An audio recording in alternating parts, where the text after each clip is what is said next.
فأعوذ بالله من الشيطان الرجيم بسم الله الرحمن الرحیم۔ دوپہر کا وقت ہے۔ حضرت عبداللہ بن عمر رضی اللہ تعالیٰ عنہ یہ آخری عمر میں نابینا ہو گئے۔ ایک نوجوان ساتھ رکھتے جو ان کو ہاتھ پکڑ کے جدھر جانا ہوتا لے جاتے۔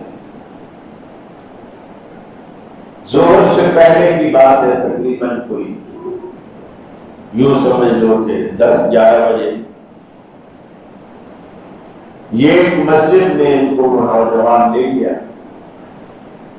انہوں نے کہا مسجد میں ہم تھوڑا اسٹے کرتے ہیں، ٹھہر جاتے ہیں، گرمی کا موسم بھی ہے، پھر ظہر پڑھیں گے اور ظہر کے بعد پھر سفر جاری کریں۔ وہاں جب لیٹ گئے، مؤذن آیا ظہر کے ٹائم پہ، اس نے اذان دی۔ عرب میں یہ جو دوپہر کا وقت ہوتا تھا، اس وقت میں خاص کر گرمی کے سیزن میں دن بھی بڑے ہوتے ہیں اور عرب کی گرمی بھی بڑی مشہور ہوتی ہے۔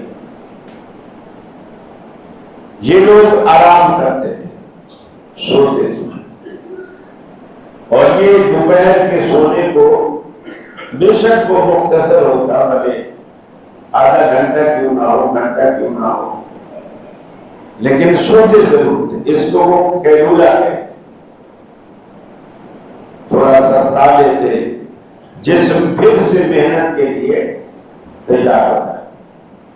یہ جو دوپہر کی نیند ہے نا، یہ آپ کی صحت کے لیے بہت مفید۔ فجر کی نیند نہیں، ہمارا حساب تو الٹ، رات کو ہم دیر سے سوتے ہیں، 12-1 بجے تک ہم جاگ رہے ہوتے ہیں، پھر ظاہر بات ہے جب سوتے ہیں تو پھر فجر میں کہاں اٹھا جائے گا، پھر وہ صبح بھی سوتے رہتے ہیں، یا کوئی نیک لوگ فجر میں اٹھ بھی جاتے ہیں لیکن فجر پڑھ کے پھر سوتے ہیں۔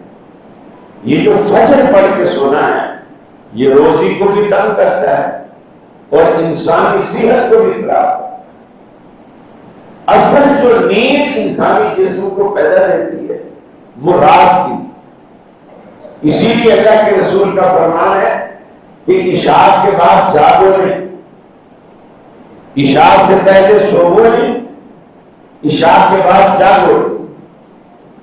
مغرب کے بعد سونے سے آپ نے منع، اگر آپ مغرب کے بعد سوئیں گے آپ کی عشاء جائے گی، اور عشاء کے بعد اگر آپ جاگتے رہیں گے، جیسے مولویوں کے جلسے ہوتے ہیں پنجاب میں، ساری رات فجر کی اذانوں پہ وہ جلسہ ختم کرتے ہیں، پھر جب فجر کی اذان ہوتی ہے لوگ بھاگ جاتے ہیں، روٹی کھائے بیٹھے ہوتے ہیں، بھاگ جاتے ہیں، اللہ ماشاء اللہ کوئی، یعنی جلسے میں اتنا بڑا پنڈال بھرا ہوا ہوتا ہے، اور فجر کی جب جماعت کھڑی ہوتی ہے 2 صفحے 3 صفحے، اب باقی کہاں گیا پنڈال؟ اب وہ جلسہ سنتا رہا، چاول بھی کھائے لیکن نماز کے وقت بھاگ۔ حضرت عبداللہ بن عمر سوئے ہوئے ہیں، مؤذن آیا، اس نے اذان۔ مؤذن نے یہ سوچا کہ فجر کے وقت کیونکہ لوگ سوئے ہوئے ہوتے ہیں تو اذان میں الصلاۃ خیر من النوم کے الفاظ اللہ کے رسول نے کہوائے کہ نماز نیند سے بہتر ہے، الصلاۃ خیر من النوم، یہ صرف فجر کے اذان میں کہہ جاتا ہے۔ مؤذن نے اپنے طور پر سوچا کہ چونکہ فجر میں بھی لوگ سوئے ہوئے ہوتے ہیں، اسی لیے شریعت میں یہ الفاظ کہلوائے، ابھی دوپہر میں بھی لوگ قیلولہ کرنے کے لیے سوئے ہوئے ہیں، تو لہذا میں وہی الفاظ کہہ دیتا ہوں۔ انہوں نے الصلاۃ خیر من النوم کے الفاظ، اور بعض روایات میں آتا ہے کہ انہوں نے اذان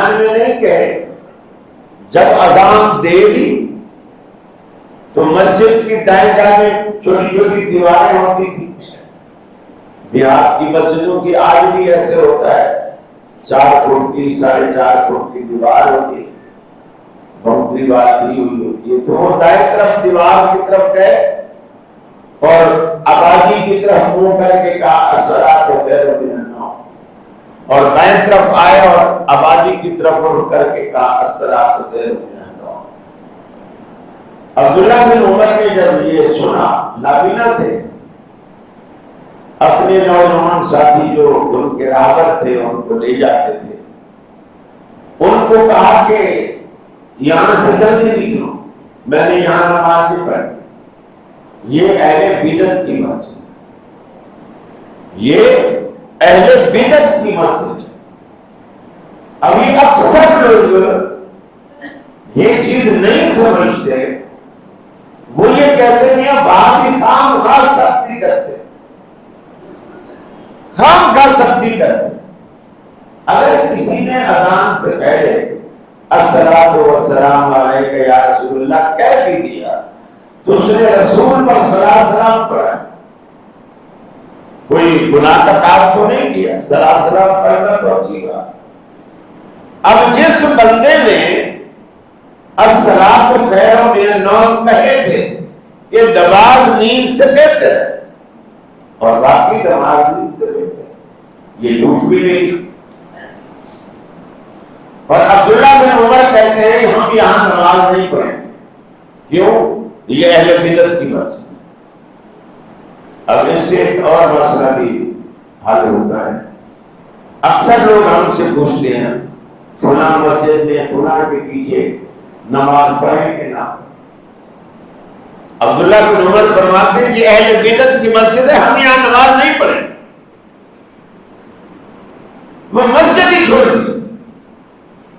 ظاہر بات ہے جب مسجد اہل بدعت کی ہے تو امام بدعت ہی ہوگا, امام بدعت ہی ہوگا. نہ وہ مسجد نماز کے لیے استعمال کی, نہ امام استعمال کیا, مسجد ہی چھوڑ.